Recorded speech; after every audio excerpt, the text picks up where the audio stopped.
صاحب تھے تھوڑی دیر پہلے، تو وہ 184(3) کے تحت بھی چاہتے ہیں کہ اس کے اوپر بھی چیک آئے. تو یہ اتنا بڑا بزنس ہے جو ہاؤس کے سامنے ہو سکتا ہے پاسبلی اگر پی ڈی ایم اس کے اوپر ڈیسیژن لے. تو میرے خیال میں بہت ہی ایک عجیب و غریب سا سیناریو بنتا نظر آئے گا کہ سپریم کورٹ کے وہ 3 رکنی بینچ جس کے اوپر پی ڈی ایم نے مشترکہ طور پر ووٹ آف نو کانفیڈنس کیا کہ آپ فل کورٹ پہ جائیے، نہیں تو ہم اس کا آپ کے پوری کارروائی کا بائک آؤٹ کر دیں گے. اور بائک آؤٹ آج انہوں نے کر دیا آفیشلی، فارملی اس کو بائک آؤٹ کر کے نو ٹرسٹ کا اظہار کر دیا. تو کل اگر وہ پارلیمان میں یہ لے جاتے ہیں بزنس سپریم کورٹ کے اختیارات کو چیک کرنے والا، اس کے پر کاٹنے والا، تو پھر 2 اسٹیٹ انسٹیٹیوشنز، ایک طرف پارلیمان کھڑی ہوگی جس کو آئین سازی قانون سازی کا حق حاصل ہے، اور دوسری طرف سپریم کورٹ ہوگی جو اسی آئین کو اسی قانون کو انٹرپریٹ کر سکتی ہے، touch stone of the constitution of Pakistan. تو یہ بڑا ایک عجیب و غریب صورتحال ہے. مجھے لگتا ہے کہ معاملات بہت ہی پیچیدہ ہیں اور ایک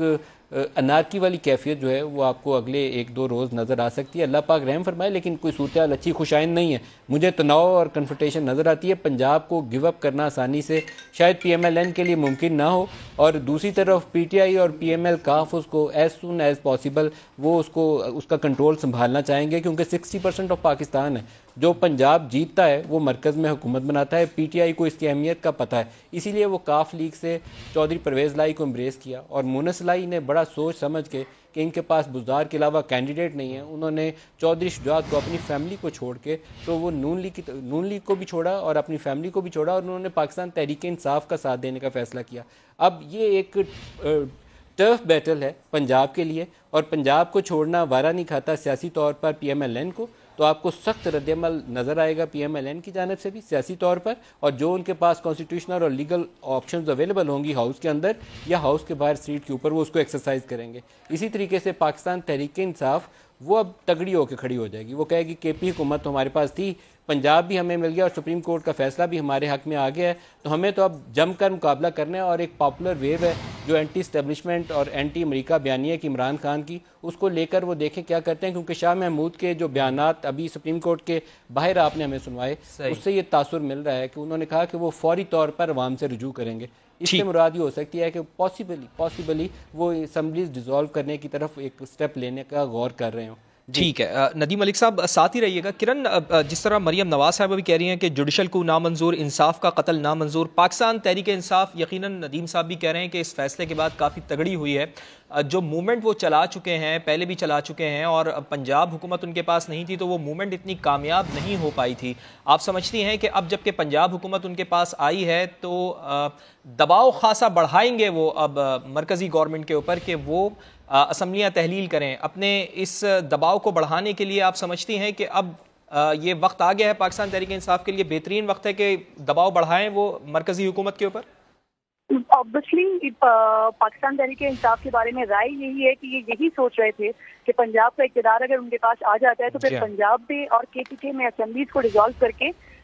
مرکز میں پریشر بڑھائیں گے. لیکن اس کے ساتھ ساتھ دیکھنا یہ بھی ہوگا، کیونکہ ایک عام تاثر یہ بھی آ رہا ہے کہ جس طرح سے عثمان گجار ایک تابعدار ٹائپ وزیر اعلیٰ تھے، تو شاید پرویز الہی اس طرح کے وزیر اعلیٰ نہیں ہوں گے، اور شاید وزیر اعلیٰ کے عہدے کو پرویز الہی صاحب کنٹینیو کرنا چاہیں. اچھا جی، اس فیصلے کے حوالے سے جو آپ بات کر رہے ہیں تو فواد، اگر یہ فیصلہ جو ابھی آیا ہے اس سے ڈفرینٹ ہوتا تو وہ obviously سب کے لیے ہی سرپرائزنگ ہوتا، کیونکہ 23 تاریخ کا جو ایک شارٹ آرڈر آیا تھا اس سے سپریم کورٹ کی ڈائریکشن کا آلموسٹ اندازہ ہو چکا تھا، اور لگ رہا تھا کہ کچھ اسی طرح کا فیصلہ آنا ہے جو کہ آج آیا ہے. مریم نواز صاحبہ نے جو اس وقت ایک جوڈیشل کو کا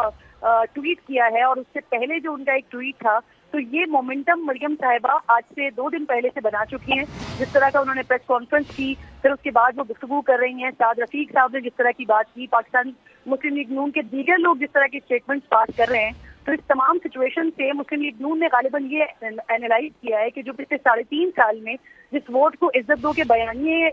کو لے کر وہ چلے آگے، اور اس کا پھر پی ٹی آئی کی حکومت پہ جتنا فائدہ ان کو تمام ضمنی الیکشن میں ہوا کہ پی ٹی آئی کی جو اپنی سیٹس ہوتی تھی وہ لوز کر رہے تھے اور مسلم لیگ نون کو وہاں پر فائدہ ہو رہا تھا. لیکن پچھلے 3 مہینوں میں جب یہ اقتدار میں آئے ہیں، یہ ایک بی ٹیم بن کر کھیلے، اور پاکستان تحریک انصاف نے اس پیٹرن کو فالو کیا جس پیٹرن پر مسلم لیگ نون کافی عرصے سے گامزن تھی، اور اس کا فائدہ ان 3 مہینوں میں یہ پی ٹی آئی نے اس کا ایج حاصل کر لیا. تو مجھے لگتا ہے کہ اب مسلم لیگ نون دوبارہ سے اپنے اسی اسٹانس پر واپس آ گئی ہے، اور انہوں نے خالد عظیم صاحب نے ایک بڑی اچھی ٹرم متعارف کروائی ہے کہ یہ ایڈوانس وکٹم کارڈ کھیلنا شروع ہو گئے تھے. تو اب آبویسلی اسی وکٹم کارڈ کو آگے پلے کریں گے. اس کے ساتھ ساتھ کچھ ایسا بھی میری جب مسلم لیگ نون کے کچھ لوگوں سے بات ہو رہی تھی تو وہ کہہ رہے تھے کہ ہمارے پاس دوسرا آپشن موجود ہے. میں نے کافی سارے ہمارے جتنے بھی سینئرز بیٹھے ہوئے ہیں تو میں نے مکمل ٹرانسلیشن میں یہ بات کہنے کی مسلسل کوشش کی کہ کون سے آپشن کے ساتھ اب جایا جا سکتا ہے کہ اگر عدالت کی جانب سے اس طرح کا ڈیسیجن آ جاتا ہے جو ایکسپیکٹ کیا جا رہا تھا اور آبویسلی وہ ڈیسیجن آ بھی گیا,